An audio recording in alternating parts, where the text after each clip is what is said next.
میرا تو غصے اور شرمندگی کے مارے برا حال تھا کہ چلو بھر پانی میں ڈوب مروں۔ وہ کمرے سے جا چکی تھی۔ کچھ دیر بعد بسما پھولے ہوئے سانس سے کمرے میں آئی۔ اس نے چادر اوڑھ رکھی تھی جیسے کہیں باہر سے آئی ہو۔ آ کر بیڈ پر بیٹھ گئی۔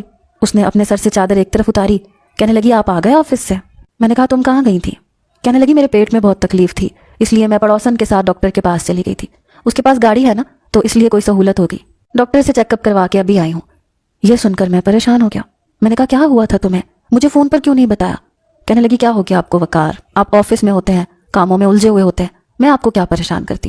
اس حالت میں عورت کی طبیعت کچھ ایسی ہی رہتی ہے، بس پہلی بار ہے نا، اس لیے مجھے ذرا ڈر سا لگ رہا تھا۔ پھر ڈاکٹر نے کہا کہ ایسا کچھ بھی نہیں ہے، کچھ میڈیسن اس نے لکھ کے دی ہیں۔ دن بدن وہ مجھے کمزور لگتی جا رہی تھی، لیکن اس وقت مجھے فکر یہ تھی کہ کہیں اینی اپنی بہن سے یہ نہ کہہ دے۔ میں تو شاید بسما سے نظریں بھی نہ ملا پاتا۔ جو کچھ ہوا تھا وہ ایک اتفاقیہ حادثہ تھا۔ میں نے اس سے کہا کہ تم آرام کرو، میں ابھی آتا ہوں۔ میں نے اپنے کپڑے تبدیل کیے اور کمرے سے باہر نکل آیا۔ اینی اس وقت کچن میں روٹیاں بنانے میں مصروف تھی۔ میں کچن میں گیا تو وہ روٹیاں بنا رہی تھی۔ میں اس کے پاس آ کر کھڑا ہو گیا۔ مجھے دیکھ کر اس نے اپنے چہرے کا رخ بدل لیا۔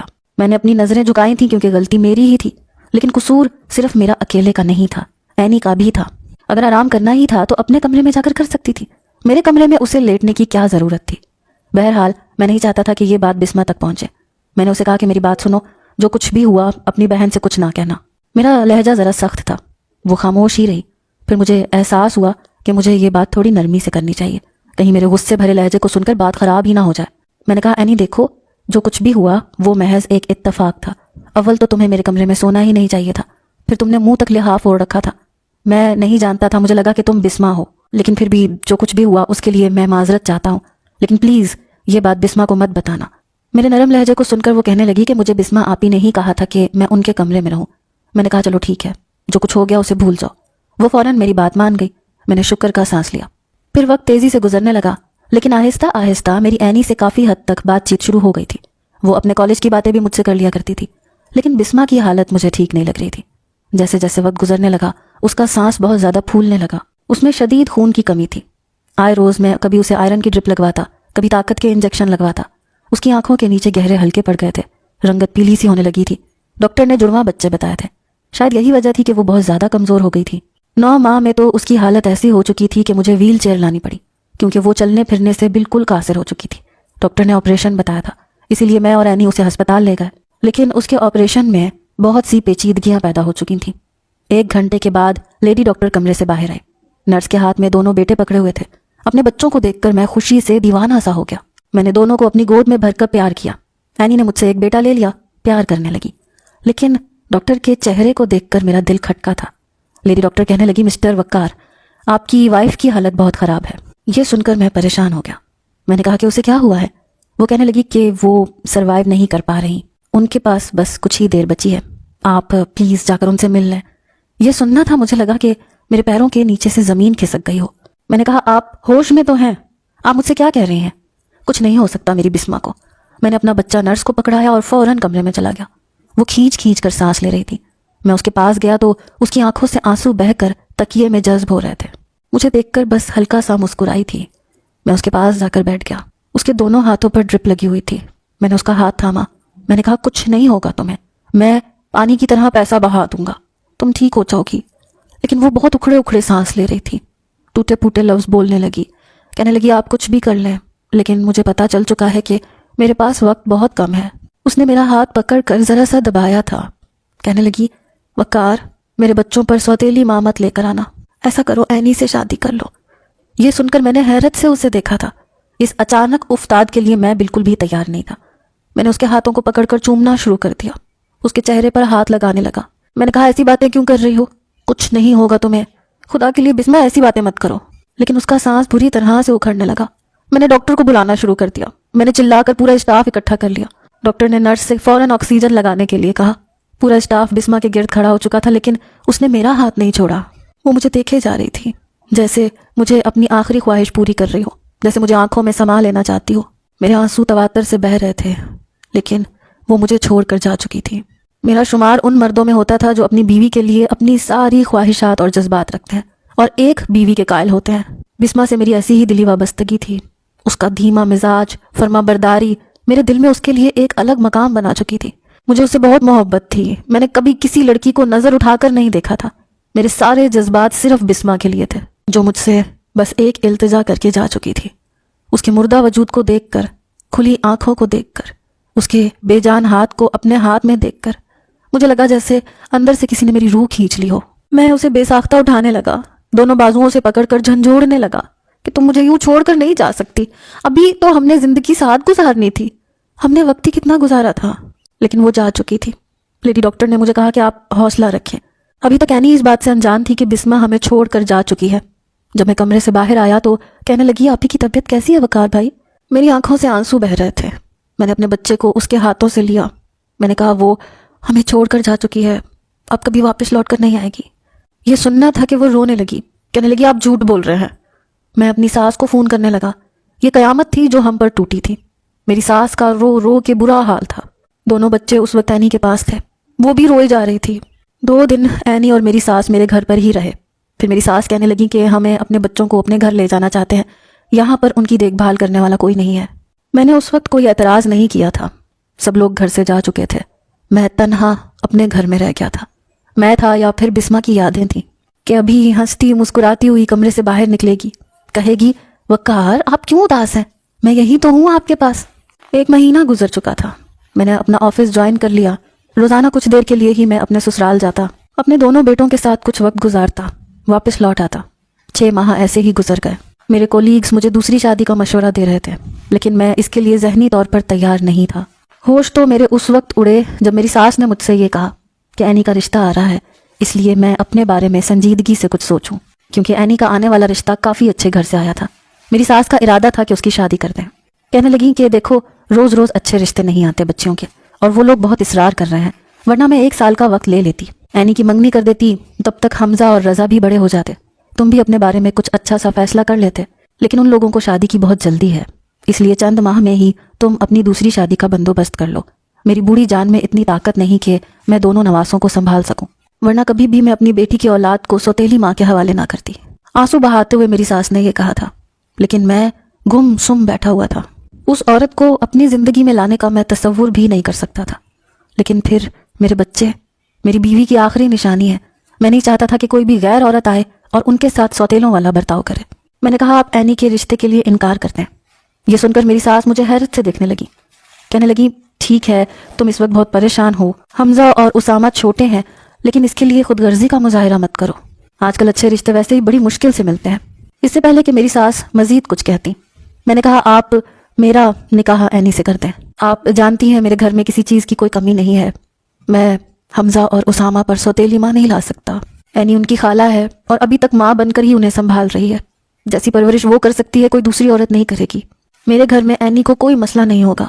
میری بات سن کر میری ساس خاموش ہو گئی، کہنے لگی، میں تمہارے سسر سے بات کر کے تمہیں بتاؤں گی، کیونکہ آنے والا رشتہ انہی کے دوست کے بیٹے کا ہے اور ہم تو دبے لفظوں میں ہاں بھی کر چکے ہیں۔ میں نے کہا، آپ انکار کر دیں، کیونکہ میں صرف اینی سے ہی شادی کر سکتا ہوں، کیونکہ یہ بسمہ کی بھی آخری خواہش تھی۔ اس دنیا سے جانے سے پہلے اس نے میرا ہاتھ پکڑ کر مجھ سے وعدہ لیا تھا کہ میں اس کے بچوں پر سوتیلی ماں نہیں لاؤں گا، تو مجھے اگر شادی کرنی بھی ہے تو میں اینی سے کروں گا۔ یہ بات سن کر میری ساس بالکل چپ ہو گئی۔ اگلے 2 روز کے بعد جب میں گیا تو میرے ساس سسر دونوں ہی میرے سامنے بیٹھے، کہنے لگے کہ اگر بسمہ کی یہی خواہش تھی تو ہمیں کوئی اعتراض نہیں ہے۔ میں نے کہا کہ میں یہ نکاح سادگی سے کرنا چاہتا ہوں۔ یہ بات سن کر میری ساس کے ماتھے پر بل پڑے، کہنے لگی، تمہاری دوسری شادی ہے، لیکن اینی کی تو پہلی ہے نا، کوئی نہ کوئی خواہش ہوتی ہے، پہلے ہی وہ اپنی بہت سی خواہشات کی قربانی دے رہی ہے، صرف اپنی بہن کی وجہ سے، اس لیے اس کی شادی ویسے ہی ہوگی جیسے کہ ہوتی ہے۔ اپنی ساس کی بات سن کر مجھے غصہ تو بہت آیا تھا، انہیں صرف اینی نظر آ رہی تھی، اینی کی خواہشات نظر آ رہی تھیں، میں نہیں نظر آ رہا تھا۔ یہ نہیں نظر آ رہا تھا کہ ان کی ایک بیٹی ہمیشہ کے لیے دنیا سے جا چکی ہے۔ میرے دل میں تو نہ شادی کی خواہش تھی، نہ بیوی کے لیے کوئی جذبات، اینی سے شادی میری صرف مجبوری تھی، لیکن میں نے کوئی اعتراض نہیں کیا تھا۔ شادی ہماری اگر بہت دھوم دھام سے نہیں ہوئی تھی تو بہت سادگی سے بھی نہیں ہوئی تھی۔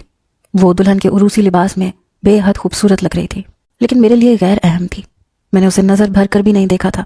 رخصت ہو کر وہ میرے گھر آ گئی۔ میرے دونوں بیٹے اس وقت روئے جا رہے تھے، وہ کمرے میں دلہن بنی بیٹھی تھی اور میں باہر اپنے بچوں کو بہلا رہا تھا۔ بڑی مشکل سے وہ دونوں سوئے تھے۔ میں نے دونوں کو کندھے سے لگایا اور جیسے ہی کمرے میں داخل ہونے لگا مجھے اینی کی باتوں کی آواز آ رہی تھی۔ وہ فون پر کسی سے ہنس ہنس کر باتیں کر رہی تھی، اور جو باتیں وہ کر رہی تھی میرا دل سینے میں تھم سا گیا۔ وہ کہہ رہی تھی کہ اسے شروع سے میں بہت پسند تھا، شاید اپنی دوست سے بات کر رہی تھی کہ مجھے وقار کی پرسنالٹی شروع سے ہی بہت متاثر کرتی تھی، مجھے وہ بہت اچھے لگتے تھے، اس لیے میں ہمیشہ دعاؤں میں انہیں ہی مانگتی تھی۔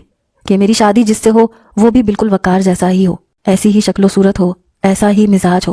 اور دیکھو میری دعاؤں کی قبولیت کا ثمر ہے کہ مجھے اللہ نے وقار ہی دے دیا. یہ سن کر تو میرا دماغ گھوم گیا. اس کی دعاؤں نے مجھ سے میری دنیا چھین لی تھی. مجھے وہ پہلے بھی کچھ خاص پسند نہیں تھی, لیکن یہ بات سن کر تو مجھے گویا آگ سی لگ گئی. کیسی خود غرض لڑکی تھی, صرف اپنا سوچا اس نے. اس کی دعاؤں نے مجھ سے میری بیوی, میری بسما چھین لی. میں بڑے غصے سے کمرے میں داخل ہوا تھا. مجھے دیکھ کر اس کے چہرے کی مسکراہٹ غائب ہوئی. اس نے فوراً سے فون بند کر دیا. بیڈ سے اٹھ کر فوراً میرے پاس آئی, میری گود سے اسامہ کو پکڑا اور بیڈ پر لٹا دیا. میں نے حمزہ کو بھی بیڈ پر لٹا دیا. عروسی لباس میں اس نے ہر زیبائش میرے لیے کر رکھی تھی. ہاتھوں میں چوڑیاں تھیں, زیور تھا, بالوں میں گجرے بھی لگا رکھے تھے. خوش بھی بہت تھی.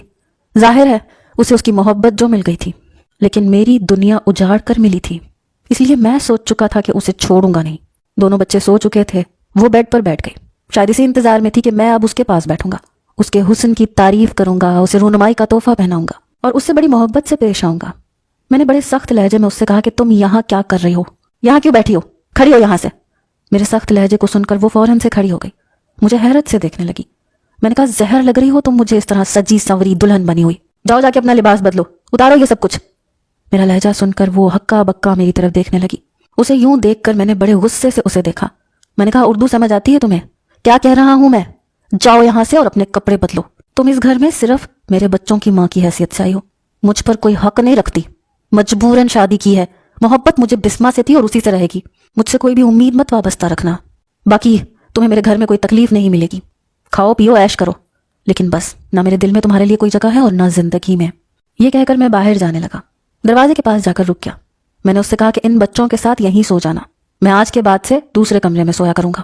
یہ کہہ کر میں اپنے کمرے کا دروازہ زور سے بند کر آ گیا. اپنے کمرے میں آ کر میں لیٹ گیا. مجھے بار بار اینی پر غصہ آ رہا تھا. کیسی خود غرض بہن تھی جو بہنوئی پر گھٹیا نظریں رکھتے ہوئے اسے شرم نہیں آئی. اگر دیکھا جائے تو بہنوئی کا رشتہ بڑے بھائی جیسا ہوتا ہے.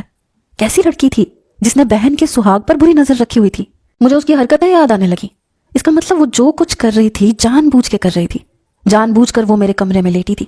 جان بوجھ کر بائک پر میرے ساتھ جڑ کر بیٹھی رہی. یہ سب باتیں سوچ کر میرا خون کھول اٹھتا تھا. اتنا سوچ چکا تھا کہ اس لڑکی کو ایسا مزہ چکھاؤں گا کہ زندگی بھر یاد رکھے گی. نہ جانے اس نے کس طرح سے دعائیں مانگی ہیں کہ میری بسما کو مجھ سے چھین لیا. اپنی ہی بہن کے لیے وہ مرنے کی دعائیں مانگتی تھی تاکہ مجھے پا سکے. میں جتنا اینی کے بارے میں سوچ رہا تھا اتنا ہی میرا دماغ گھومنے لگا تھا. میرے بچوں کی مجبوری نہ ہوتی تو میں شاید اسے کبھی بھی نہ اپناتا. اگلی صبح جب میں کمرے سے باہر نکلا تو اس کی آنکھیں پوری طرح سے سوجی ہوئی تھیں. شاید رات بھر روتی رہی تھی. یہ دیکھ کر مجھے بڑا سکون ملا. میں نے سرسری سی نظر اس پر ڈالی تھی. ناشتہ ٹیبل پر رکھ رہی تھی. ساتھ ساتھ اسامہ اور حمزہ کو بھی بہلا رہی تھی. کنکھیوں سے مجھے بھی دیکھ رہی تھی. میں نے بنا اس کی جانب دیکھ کے ناشتہ کیا اور آفس چلا گیا. رات کو جب میں واپس آتا تو وہ تیار ہو کر میرا ہی انتظار کر رہی ہوتی تھی, لیکن میں اس سے بات تک نہیں کرتا تھا. ایک بار میں گھر پر آیا تو کہنے لگی کہ کیا ہے, آپ کو مجھ سے کس بات پر ناراضگی ہے؟ میں نے آپ سے کیا کہا ہے؟ اگر آپ کے دل میں میرے لیے کوئی جذبات نہیں تھے, آپ صرف اپنے بچوں کے لیے مجھ سے شادی کرنا چاہتے تھے, تو آپ میرے والدین کو صاف کہہ دیتے تاکہ میں اپنی زندگی کا فیصلہ ٹھیک سے کر سکتی. یہ بات سن کر میں نے اس کے دونوں بازوؤں سے اسے پکڑ کر اس کا چہرہ دکھایا. میں نے اپنا چہرہ اس کے آگے کیا اور قہر بھری نظروں سے اس کی آنکھوں میں آنکھیں گاڑتے ہوئے میں نے کہا مجھے بھی نہیں معلوم تھا کہ تم اتنی خود غرض ہو سکتی ہو. اپنی خود غرضی کی خاطر تم اپنی بہن کو بھی مروا سکتی ہو. یہ سننا تھا کہ اس کے چہرے کی رنگت بدلی. کہنے لگی یہ آپ کیا کہہ رہے ہیں؟ میں نے کہا میں تمہاری ساری باتیں سن چکا ہوں, تم جو اپنی دوست سے کر رہی تھی. مجھے بھی اگر معلوم ہوتا نا کہ بسما تمہاری غلط دعاؤں کی بدولت مر سکتی ہے تو میں بھی تم سے شادی نہ کرتا. میری مجبوری میرے بچے ہیں جبھی میں تمہیں برداشت کر رہا ہوں, ورنہ میں تمہیں دھکے دے کے گھر سے نکال دیتا. تم نے مجھ سے میری زندگی چھین لی. تمہیں شرم نہیں آئی مجھ پر ایسی نظر رکھتے ہوئے؟ میں تمہیں اپنی چھوٹی بہن سمجھتا تھا, لیکن تمہاری باتیں سن کر مجھے بہت افسوس ہوا ہے. اس لیے شکر کرو کہ تمہیں اپنے گھر پہ برداشت کر رہا ہوں. وہ کہنے لگی آپ غلط سمجھ رہے ہیں, جو آپ سمجھ رہے ہیں وہ آپ کی غلط فہمی ہے. لیکن میں نے اس کی کوئی بات نہیں سنی. پھر وہ چپ چپ سی رہنے لگی, سادہ سے لباس میں ملبوس رہنے لگی. مجھ سے بات بھی نہیں کرتی تھی, ہاں بس میرے کام کر دیا کرتی تھی. وقت یوں ہی گزرنے لگا. میرے بچے 3 سال کے ہو چکے تھے. میں نے انہیں اسکول میں داخل کروا دیا. ایک بار بچوں کی شاپنگ کرنے کے لیے میں اسے اپنے ساتھ لے گیا. ہم شاپنگ کر رہے تھے جب اس کی دوست اینی کو پہچان کر اس کے پاس آ گئی. وہ اس سے پوچھنے لگی کہ تم کہاں غائب ہوتی ہو, نہ فون پر بات کرتی ہو نہ کوئی رابطہ رکھتی ہو. میں ان دونوں کو دیکھ کر اس شاپ سے باہر نکل گیا کہ ان دونوں دوستوں کے بیچ میرا کیا کام. میں بچوں کے لیے ارد گرد چیزیں دیکھنے لگا. کچھ دیر بعد جب میں اسی دکان پر واپس آیا تو اس کی دوست کی باتیں سن کر مجھے حیرت ہوئی۔ وہ کہہ رہی تھی کہ ابھی تک میرے بھائی نے شادی نہیں کی ہے، تم نے اس کے ساتھ اچھا نہیں کیا تھا، رشتہ تک پکا ہو چکا تھا، اور تم نے اپنی بہن کی خاطر، اپنے بھانجوں کی خاطر میرے بھائی کو ٹھکرا دیا۔ تمہیں کیا ملا زندگی سے؟ اپنے آپ کو دیکھا ہے تم نے؟ لگتا ہی نہیں ہے کہ تمہاری شادی کو 3 سال گزرے ہیں۔ اپنا چہرہ دیکھو کتنا مرجھا گیا ہے، نہ ہاتھوں میں زیور ہے، نہ کانوں میں، نہ چہرے پر کوئی میک اپ ہے۔ کیسی زندگی گزار رہی ہو تم؟ اگر میرے بھائی نے تم سے محبت کی تھی تو محبت کے دعوے تو تم نے بھی کیے تھے، لیکن اپنے بھانجوں کی خاطر جو کچھ شادی کی رات تم نے فون پر میرے بھائی سے کہا تھا، اسے ابھی بھی ان باتوں پر یقین نہیں ہے، کیونکہ تمہاری آنکھوں میں اپنی محبت کے لیے جلتے ہوئے دیے اس نے بھی دیکھے تھے۔ تم نے جھوٹ بولا تھا اس سے، اور اسے تمہارے جھوٹ پر اعتبار نہیں تھا۔ یہ سب سن کر میں سوچ میں پڑ گیا۔ کہنے لگی کہ میری بہن نے مجھے بچپن سے بہت پیار سے پالا تھا، میری ہر فرمائش پوری کرتی تھی، مجھے کوئی کام نہیں کرنے دیتی تھی، پھر کیسے ممکن تھا کہ اس کے بچوں کو میں سوتیلی ماں کے حوالے کر دیتی؟ میں اپنی زندگی سے خوش ہوں۔ میں ساری بات سمجھ چکا تھا۔ شادی کی رات جو بات میں نے سنی تھی وہ عینی اس لڑکے سے کر رہی تھی تاکہ وہ پیچھے ہٹ جائے، اور میں اسے غلط معنی میں لے گیا تھا۔ میں نے سچ جاننے کی کوشش ہی نہیں کی تھی، اور پچھلے 3 سال سے میں اسے سزا دے رہا تھا۔ میں دکان کے اندر آ گیا۔ عینی کی دوست مجھے دیکھ کر دکان سے باہر نکل گئی۔ بچوں کی شاپنگ کمپلیٹ ہو چکی تھی۔ میں اسے ایک چوڑیوں کے اسٹال پر لے گیا۔ میں نے سرخ رنگ کی چوڑیاں نکلوائی۔ وہ مجھے حیرت سے دیکھ رہی تھی۔ اس کے ہاتھ کو تھام کر میں نے خود اس کے ہاتھ میں سرخ رنگ کی چوڑیاں پہنائی۔ وہ پتھرائی آنکھوں سے مجھے دیکھ رہی تھی جن میں آنسو جھلملا رہے تھے۔ میں نے اسے فینسی جوڑا لے کر دیا۔ گھر جا کر میں نے اسے کہا کہ آج رات کو وہ یہ پہن کر تیار ہو جائے۔ اسے میں نے کچھ بھی نہیں کہا تھا، اس نے بھی کچھ نہیں کہا، بالکل چپ تھی۔ رات کو جب میں کمرے میں آیا تو اسامہ اور حمزہ سو رہے تھے۔ وہ خاموش سی بیڈ پر بیٹھی تھی۔ تیار ہونے کے باوجود اس کے چہرے پر رونق نہیں تھی۔ میں نے اس کے ہاتھ میں سونے کے کنگن پہنائے۔ اس کے آنسو بہہ رہے تھے۔ میں نے کہا مجھے معاف کر دو، میں واقعی غلط تھا، مجھے تم سے سچائی جاننی چاہیے تھی۔ میری یہ بات سن کر وہ سسکیوں سے رونے لگی۔ کہنے لگی میرے دل میں آپ کے لیے پہلے سے کوئی جذبات نہیں تھے، اور شاید اب بھی نہیں ہے۔ بہتر ہے کہ آپ مجھے حمزہ اسامہ کی ماں ہی سمجھیں۔ وہ یہ کہہ رہی تھی اور یہ کہہ کر وہ بیڈ سے اٹھ کر کھڑی ہو گئی۔ اس سے پہلے کہ وہ ناراض ہو کر جاتی، میں نے کھڑے ہو کر اس کا ہاتھ تھام لیا، اسے کھینچ کر اپنے سینے سے لگا لیا۔ میں نے کہا سوری، آج مجھے معاف کر دو پلیز، تمہارے ساتھ زیادتی کرتے کرتے بس یہ آخری غلطی سمجھ کر معاف کر دو۔ وہ میرے ساتھ لگے روئے جا رہی تھی۔ میں نے اسے خود سے جدا کیا، نہ اسے رونے سے روکا۔ میں چاہتا تھا کہ وہ اپنے دل کا سارا غبار نکال دے۔ آج پہلی بار مجھے اس سے شکریہ کہنا ہے، اپنے دل کی ہر بات کہنا ہے، اور میں نے خاموشی سے اسے سننا ہے۔ میں جانتا ہوں کہ اس کے بعد صرف خوشیاں ہی ہماری منتظر